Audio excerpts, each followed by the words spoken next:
We have two different TI calculators, both of them working fine and showing a full battery. You can't always tell when the battery is reaching its expiry, but you can tell by flipping it over. Once you flip the batteries or the calculators over, you look at the back and you'll see the calculator on the right has a bit more of a bulge to it.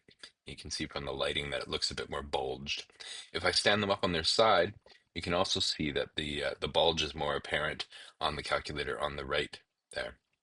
So what we're going to do is we're going to flip them back over and remove the screws on the back.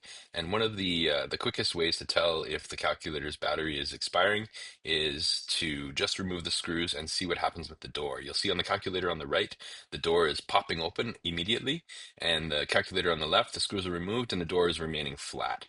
So I'll show you a different view of that looking down at the calculator. You can see on the right, the door is popped right open. The battery is bulged so much that it's pushing the door open. And on the left, the battery is still good because it's flat. Here's what the batteries look like inside. Again, you can see from the lighting reflecting off the battery, you have a bulky battery on the right-hand side. If you take the battery out, you can pull the little wire to remove the battery.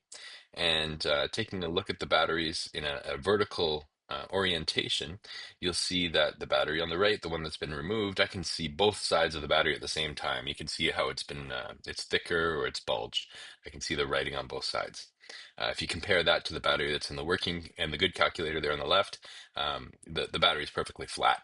You can't see the writing on either side when you look at it from the side. So what you want to do is replace those batteries.